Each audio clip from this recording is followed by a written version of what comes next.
ഈശോ മിശിഹായിക്ക് സ്തുതിയായിരിക്കട്ടെ. പെസഹ കാലം ഇന്ന് നമ്മൾ ധ്യാനിക്കുന്നത് യോഹന്നാൻ്റെ വിശുദ്ധ സുവിശേഷം 3-ാം അധ്യായം 16 മുതൽ 21 വരെയുള്ള വാക്യങ്ങളാണ്. സുവിശേഷത്തിലെ യേശുനാഥൻ നിക്കോദേമോസുമായി സംസാരിച്ചുകൊണ്ടിരിക്കുമ്പോൾ ഈ ലോകം, ദൈവം എത്രമാത്രം ഈ ലോകത്തെ സ്നേഹിക്കുന്നുവെന്ന് അവിടുന്ന് വ്യക്തമാക്കുകയാണ്. പ്രത്യേകിച്ച് യോഹന്നാൻ്റെ സുവിശേഷത്തിലെ 3-ാം അധ്യായം 16-ാമത്തെ വാക്യം, തൻ്റെ ഏകജാതനെ നൽകാൻ തക്കവിധം ദൈവം ലോകത്തെ എത്രമാത്രം സ്നേഹിച്ചു. ദൈവം എത്രമാത്രം ലോകത്തെ സ്നേഹിച്ചു എന്നതിൻ്റെ അടയാളമാണ് ഈ സുവിശേഷം.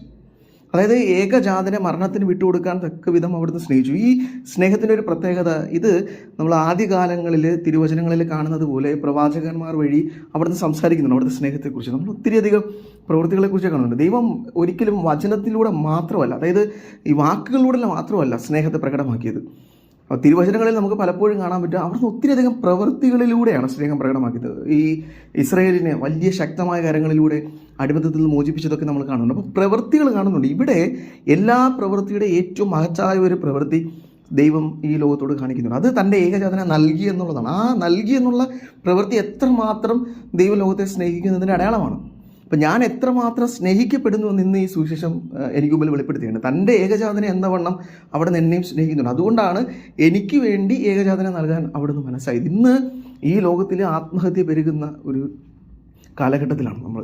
ഞാൻ സ്നേഹിക്കപ്പെടുന്നില്ല എന്നുള്ളൊരു ചിന്തയാണ് പലരെയും ഇതിന് പ്രേരിപ്പിക്കുന്നത്. അപ്പോൾ ഈ ലോകത്തിൽ ഒറ്റപ്പെടലുകളുടെ വേദന അനുഭവിക്കുന്ന മനുഷ്യരുടെ എണ്ണം കൂടി വരുന്ന സമയത്ത് ഈ സുവിശേഷം നൽകുന്ന വലിയൊരു വെളിപാടുണ്ട്. ഞാൻ എത്രമാത്രം സ്നേഹിക്കപ്പെടുന്നു എന്നുള്ളതാണ് ആ വെളിപാട്. എൻ്റെ പിതാവായ ദൈവം തൻ്റെ മകനെ എന്ന വണ്ണം എന്നെ സ്നേഹിക്കുന്നതാണ്. ഇനി പിതാവിൻ്റെ ഇഷ്ടമനുസരണം തൻ്റെ ജീവൻ എനിക്ക് വേണ്ടി നൽകാൻ തയ്യാറായ യേശു എന്നെ എത്രമാത്രം സ്നേഹിക്കുന്നുണ്ട്. ഈ രക്ഷാകര പദ്ധതി പൂർത്തിയാക്കിയ പരിശുദ്ധാത്മാവ് എന്നെ എത്രമാത്രം സ്നേഹിക്കും. അപ്പോൾ ത്രിത്വൈക ദൈവത്തിൻ്റെ സ്നേഹം പൂർണ്ണമായി ചുരുക്കി എനിക്ക് മനസ്സിലാക്കി തരുന്നൊരു തിരുവചന ഭാഗമാണിത്. ഇത് ഞാൻ എത്രത്തോളം സ്നേഹിക്കപ്പെടുന്നു എന്നതിൻ്റെ സൂചനയാണ്. ഈ വചനം എന്നോട് ആവശ്യപ്പെടുന്നത് ക്രിസ്തുവാകുന്ന ഈ പ്രകാശത്തെ സ്വീകരിച്ചുകൊണ്ട് ഈ സ്നേഹത്തെ ഞാൻ തിരിച്ചറിയണം. ഞാൻ സ്നേഹിക്കപ്പെടുന്നുണ്ടെന്നുള്ള ചിന്ത മറ്റു മനുഷ്യരെ സ്നേഹിക്കാനും എന്നെ പ്രേരിപ്പിക്കണം. അങ്ങനെ സ്നേഹം കൊണ്ട് ഈ ഭൂമിയെ നിറയ്ക്കുക, അതാണ് ക്രിസ്തുവിൻ്റെ പ്രകാശം എന്ന് പറയുന്നത്.